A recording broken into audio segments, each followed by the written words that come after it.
Welcome to Optik Timur.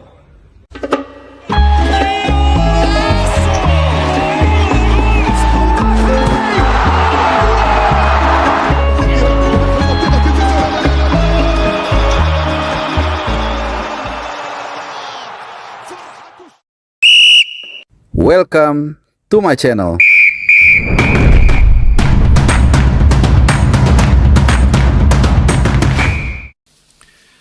Salam sehat teman-teman semua dimanapun kalian berada, dari Sabang sampai Merauke, dari Pulau Miangas sampai dengan Pulau Rote, dan juga termasuk di seluruh penjuru dunia, di Timur Tengah, di Australia, di Eropa, di Hong Kong, Taiwan, Jepang, dan lain-lain. Senang sekali channel Burung Harpa bisa kembali menyapa kalian. Dan di video kali ini gua kalau boleh mengajak kita semua untuk sedikit mungkin melupakan euforia yang baru saja ditorehkan oleh adik-adik kita di Piala Asia Under 17. Ya, di mana kemarin kita secara sensasional berhasil menundukkan negeri Ginseng 1-0 melalui rebound titik putih yang dieksekusi oleh Evandra.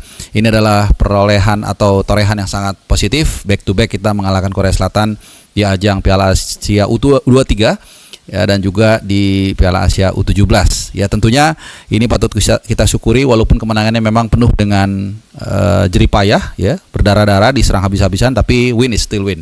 Nah, kali ini kita sedikit menoleh ke performa para pemain tim nasional senior, terutama para pemain yang merumput di luar negeri. Seperti biasa, ini akan menjadi edisi Report Abroad untuk akhir pekan untuk menemani apapun aktivitas kalian. Ada 3 pemain yang sudah tampil dalam 24 jam terakhir, meskipun saat gua rekam ini jam 13.35 waktu Indonesia Barat, siang Sabtu, sedang tampil atau sedang main klubnya Sandy Walsh, Yokohama Marinos. Walaupun sampai menit ke-50-an itu Sandy Walsh tidak masuk sebagai starter ya, tapi nggak apa-apa, nanti akan gua wrap di Report Abroad yang edisi berikutnya, mungkin besok ya. Kita akan fokus ke 3 nama yang sudah atau timnya sudah main, walaupun tidak semuanya juga main. Ada Rafael Struijk, di mana timnya Brisbane Roar itu kalah 5-1 dari MacArthur. Kemudian timnya Sen Patinama ASU Open ini juga sama nih, kalah 3-0. Jadi semuanya kalah nih timnya nih. Dan terakhir timnya El Preman, Justin Abner, Wolves Under 21 itu juga dijinakan oleh Stoke Under 21 4-1. Nah, kita akan bedah satu persatu supaya kita bisa terus lebih dekat dengan para pemain tersebut dan tahu sejauh mana kiprah mereka di klubnya masing-masing. Ya, kita mulai dari yang paling dekat di halaman belakang rumah kita. Ada Rafael Struijk yang kelihatannya penampilannya terus menurun. Ya, kembali dia tidak masuk DSP. Ini satu torehan yang tentunya sangat membuat kita miris. Kenapa? Karena sejatinya setelah Rafael Struijk pindah dari Den Haag ya, dari FC Divisi ke Brisbane Roar, ini ada harapan, secerca harapan untuk dia tampil lebih reguler, juga tentunya mengasah ketajaman dia sebagai pemain depan. Tapi nyatanya setelah di awal-awal dia cukup mendapatkan minute play, ada 2 atau 3 kali dia starter, tapi kemudian terus menurun. Dan kalau kita rata-ratakan, ini data primer ya, istilahnya data primer, total minute play yang didapatkan selama musim ini itu hanya 239 menit ya. Mungkin kalau di total dengan injury time 250 menit. Dan kalau dirata-ratakan dari 21 laga yang sudah dijalani di musim ini di A-League, itu berarti total minute play-nya itu hanya 11,4 menit per game. Itu sangat rendah untuk menjadikan seorang pemain itu competitiveness levelnya teruji. Dan hanya 1 gol yang berhasil disarankan oleh Rafael Struijk. Nah, itu soal Struijk. Jadi mudah-mudahan ada solusinya musim depan, entah bagaimana. Yang pasti ya mudah-mudahan dia terus berkembang juga ya, atau kembali bounce back dan bisa memberikan kontribusi buat tim nasional kita. Nah, kemudian kita beralih ke kemana nih? Ke mungkin Sen Patinama dulu ya, nanti baru terakhir Justin Abner. Sen Patinama ini juga nggak beda jauh ya, walaupun memang agak sedikit anomali kalau kita lihat selama 2025 ini. Makanya nanti mudah-mudahan kalau memang in time nanti gua akan hadirkan juga grafisnya khusus untuk tahun 2025. Jadi 2025, kenapa hanya 2025? Karena memang ada penurunan dari segi minute play, dari segi kontribusi dan lain-lain. Selama 2025 ini ada total itu 11 pertandingan di mana dia hanya 1 kali starter. Memang kemarin itu baru saja ketika timnya dikalahkan oleh SK Beveren 3-0. Tapi sebelum itu selama 2025 itu dia hanya tampil 4 kali dari bangku cadangan, kemudian 3 kali tidak masuk DSP, dan kemudian 3 kali masuk DSP atau cadangan tapi tidak main sama sekali. Jadi ini juga sama, sangat miris, dan total minute play-nya memang kalau dibandingkan Strick sedikit lebih baik karena selama 2025 ini dia mendapatkan 145 menit.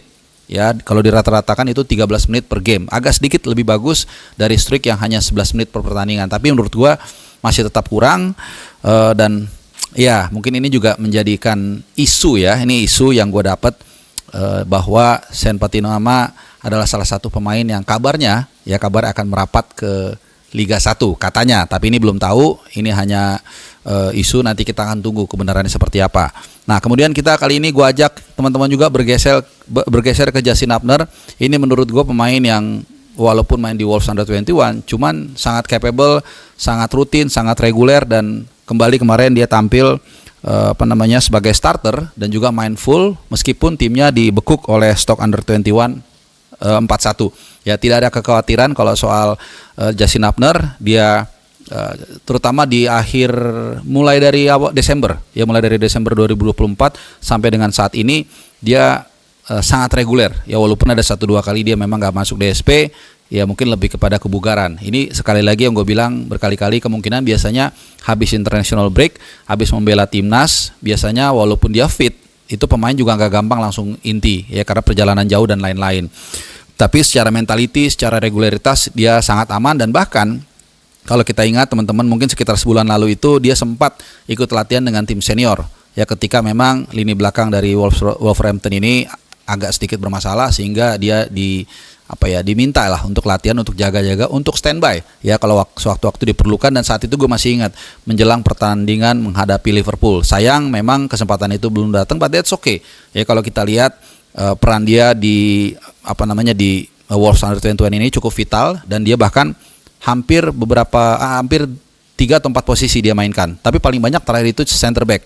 Jadi kemudian yang kedua itu center back kiri, dan left back juga ada sesekali gitu loh. Jadi katakanlah mitigasinya, kalau misalnya Bang Jaya kenapa-kenapa, bukan tidak mungkin dia bisa memerankan posisi sebagai center back gitu ya. Yang pasti dia juga bisa bermain sebagai DM. Salah satu yang paling kita ingat adalah ketika kita tampil cukup impresif di Piala Asia U23.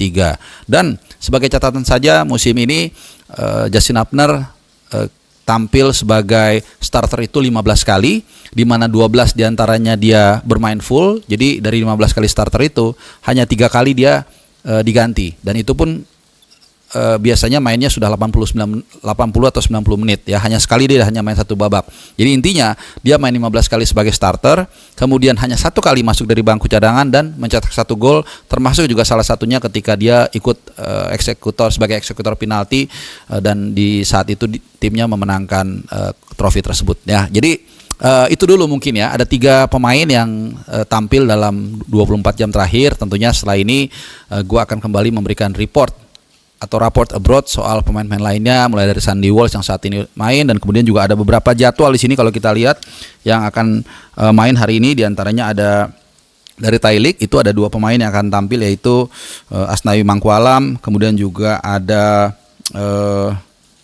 Pratama Arhan juga akan main hari ini, sama-sama main pukul 19.00 waktu Indonesia Barat. Dan ada beberapa pemain lainnya dari Eredivisie, dan tentunya itu akan gue wrap nanti dalam satu report abroad hari Minggu siang atau mungkin Minggu sore, untuk menemani mungkin kalian harus balik ke ibu kota atau ke kota di mana kalian beraktivitas, maupun ya sisa liburan yang akan segera berakhir. Nah, teman-teman semua, terima kasih yang sudah menyimak. Mudah-mudahan tayangan tadi bermanfaat buat kita semua untuk lebih dekat melihat bagaimana performa para pemain tim nasional kita, terutama di senior. Dan tentunya jangan lupa juga kita untuk menyambut adik-adik kita yang akan segera tampil.